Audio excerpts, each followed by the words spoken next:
Are you an independent musician feeling overwhelmed by the endless act of juggling creativity, business, and self-care? You're not alone. That's why I created the Artist Mind Map. The Artist Mind Map is a free blueprint designed to help you get clear on the route you need to take to attain your career goals in alignment to your artistic values. This is not just another random PDF page for the forgotten corners of your hard disk. It's a timeless roadmap you can use for decades to come. Think of it as a go-to overview to consult. When you grab your free mind map, you get exclusive access to a masterclass that will take your career to the next level. I use the same methodologies and systems for my high-end paying clients and students. So why am I giving it to you for free? Simple. I want to build a community of artists who can count on each other for safe spaces. Music saved my life. I believe that you have all that it takes to be the artist you were meant to be, if you're willing to put in the work. And more importantly, understanding what that work is. And the Artist Mind Map was designed to help you do exactly that. So if this resonates with you, go to artistmindmap.com and download this resource. artistmindmap.com. What is perfectionism and how does it affect artists? High self-expectations, critical self-evaluation, sensitivity to others' judgments, and a constant fear of not being good enough. Sound familiar? Chances are your struggle has a name: perfectionism. While our natural need to strive for perfect art can lead to remarkable achievements, the unassuming manner in which it can take a toll on the artist's mental health is the kind of thing that's been sneaking up on us way longer than we care to admit. Especially for us artists and musicians whose work requires an almost impossible blend of intense personal expression and constant public feedback. Let's discuss.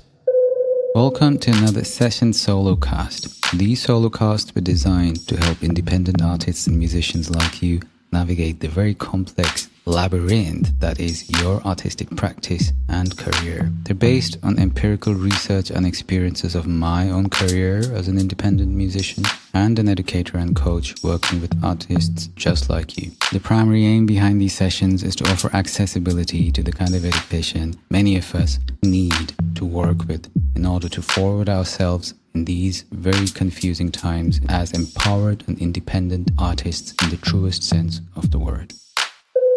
Psychology defines perfectionism as a trait that involves striving for flawlessness, setting excessively high standards, and critically evaluating one's performance. This drive can be a motivating force pushing individuals to improve and excel, but it often comes at a high emotional cost. Perfectionists tend to be deeply invested in their goals and achievements, often tying their self-worth to their ability to meet unrealistically high expectations. When setbacks occur, the perfectionist will typically experience intense feelings of inadequacy and self-doubt. Research in clinical psychology highlights that wanting to do well is just one aspect of perfectionism, the arguably positive one. The trickier part is the fear of failure, experiencing guilt over perceived shortcomings, and the constant doubt of one's competence that comes with it. Psychologists distinguish perfectionism from healthy goal settings by noting the presence of harsh self-criticism and the relentless need for approval. While goal-oriented individuals aim to improve and accept setbacks as part of growth, perfectionists may interpret any minor flaw as a significant failure, which leads to negative emotional outcomes like anxiety, depression, and burnout. This psychological pattern is particularly prevalent among artists and musicians whose fields require intense public scrutiny and personal expression, creating a fertile ground and perfectionistic tendencies. This might be a good time to distinguish between two kinds of perfectionism: adaptive and maladaptive. Let's unpack a few differences between the two. Most people tend to think of perfectionism as a single-minded drive for flawlessness, but perfectionism actually comes in two distinct forms: adaptive and maladaptive. Moreover, the effects they have on mental health and productivity, especially in creative fields like art and music, can actually be very different. Let's talk about adaptive perfectionism first. This is often considered the positive side of perfectionism. People with adaptive perfectionism set high standards for themselves, which drives them to grow and improve at their craft. This is a form of perfectionism associated with resilience, self-motivation, and satisfaction, and can actually help artists stay focused and disciplined without becoming overwhelmed. Adaptive perfectionists will view mistakes as part of their learning process rather than as a sign of personal failure. For instance, an artist with adaptive perfectionism might see a critique as an opportunity to refine their work, leading to a healthy balance of high standards and self-compassion. Maladaptive perfectionism, on the other hand, is usually the kind that leads to stress and burnout. Maladaptive perfectionists might be aiming for excellence, but are driven by a fear of failure and a need for external validation that can backfire badly. It's the kind of mindset that comes with unrealistically high standards and extreme self-criticism, often viewing any deviation from the idea of perfection as a reflection of inadequacy. The result? Feelings of anxiety, inadequacy, self-doubt, and, in worst-case scenarios, even depression, long-term depression. In fact, research shows that maladaptive perfectionism is strongly linked to performance anxiety, particularly in high-pressure environments where artists feel intensely scrutinized. For example, a musician with maladaptive perfectionism may dwell on every minor error, believing it'll define their entire performance, which can prevent them from feeling any satisfaction in their art.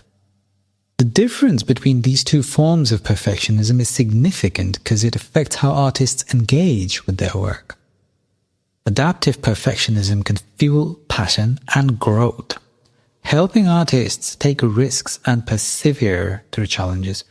Maladaptive perfectionism, however, can actually stifle creativity and lead to avoidance or procrastination as artists become paralyzed by the pressure to achieve impossible standards.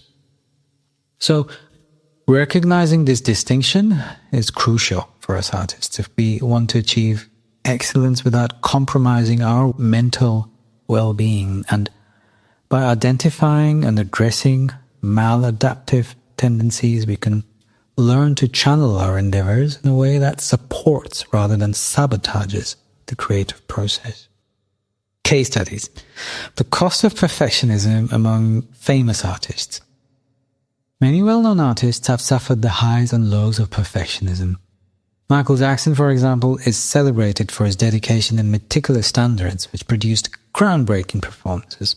However, his pursuit of perfection also contributed to personal challenges, including severe stress and insomnia, just to scratch the surface. Another famous case is that of Vincent van Gogh, whose relentless self-criticism and pursuit of artistic perfection are believed to have exacerbated his mental health struggles to historical levels.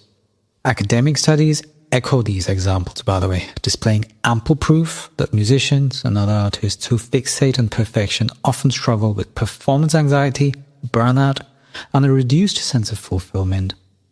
In the study on music students, maladaptive perfectionism was linked to higher links of anxiety and self-doubt, often overshadowing the joy and satisfaction of creative accomplishments. So where does this whole thing originate, though? Here are some sources in artists that research has identified over the years. Number 1, parental and educational pressure. Now, I don't know about you, I can really relate to this one. Young artists frequently internalize high expectations from parents and teachers. In one study, young musicians who reported feeling pressurized by family or instructors showed significantly higher levels of maladaptive perfectionism and were at greater risk for psychological distress. Cultural standards and industry norms. The broader societal expectations for flawless performance often fuels perfectionism among artists. The constant emphasis on excellence and the critical evaluations artists face from the public can perpetuate perfectionistic tendencies. Number 3, self-imposed standards.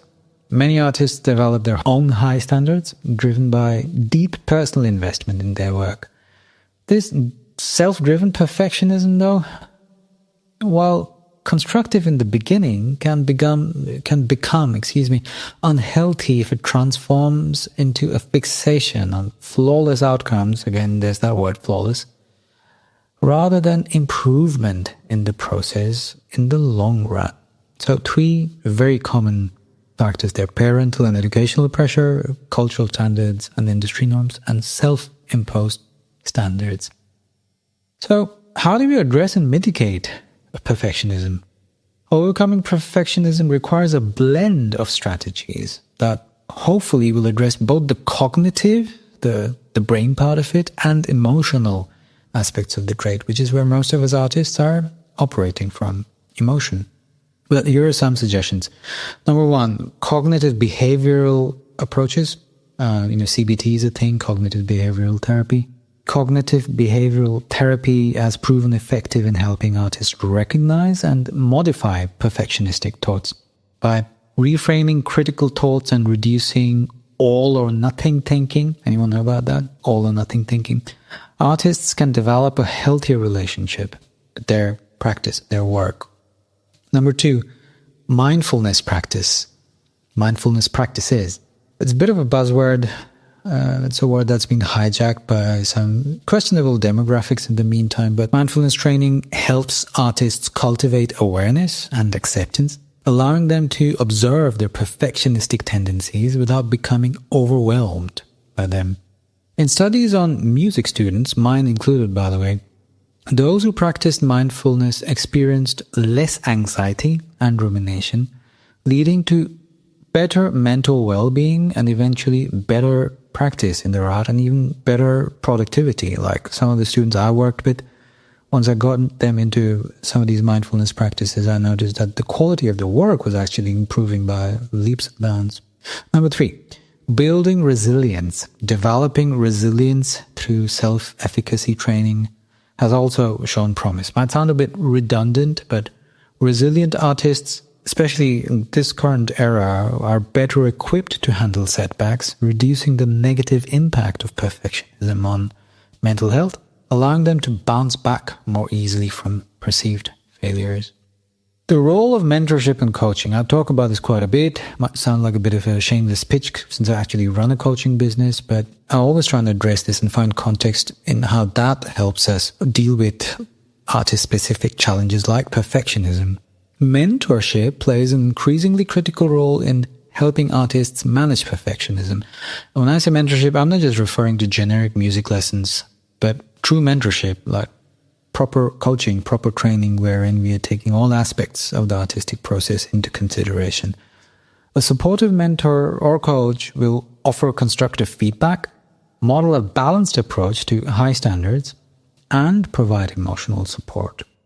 Research on young musicians indicates that those with positive mentoring relationships are better able to manage perfectionistic tendencies and view their work in a healthier and more sustainable way.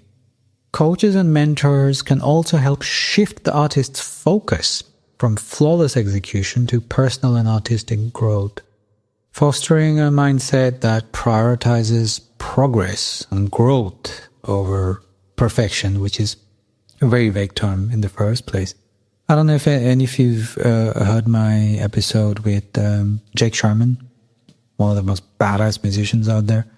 We named the episode Good, Bad and Perfect Music, and there's a part where he talks about how Michel Andeguiocello, one of his mentors and collaborators, who's like my ultimate musical hero, doesn't really vibe with the word perfect. Jake, on the other hand, does, and I remember suggesting a very different word as an alternative, which is aligned. I think as artists, what we're really looking for in the artistic process is a sense of alignment between our inner call, what we hear in our head, and the manner in which we hear it being reproduced in the actual work we eventually put out. And that sense of alignment can get blurry with perfectionistic tendencies. And it takes a lot of inner work, takes a little bit of training to distinguish where alignment can turn into some form of obsessive perfectionism that kind of backfires. Anyway, conclusion to all of this. Perfectionism in artists is a complex trait that can drive both achievement and distress. While the pursuit of excellence is integral to artistic mastery, unchecked perfectionism does harm mental health, or can harm mental health anyway, and reduce overall satisfaction. By adopting evidence-based strategies such as mindfulness, resilience building, and cognitive restructuring, artists can learn to balance high standards with self-compassion, self-love. I prefer the word self-compassion to self-love, because love is a heavy word, folks. I mean, if you figured out what love is, you're way ahead of me. Compassion, on the other hand, is a lot easier for me to have a better feel for. Bit of a tangent there. But with the guidance of mentors, we can achieve a sustainable and fulfilling relationship with our art that embraces growth over flawlessness. Hope that helps. Hey folks, I hope you found that episode helpful. Here's a little request. If you did, consider sharing this episode with your folks. Think about the ways in which they might benefit the way you did. And please don't ever hesitate to reach out if you have queries. My name's TL. I'm an independent musician and educator and the founder of the Holistic Musician Academy.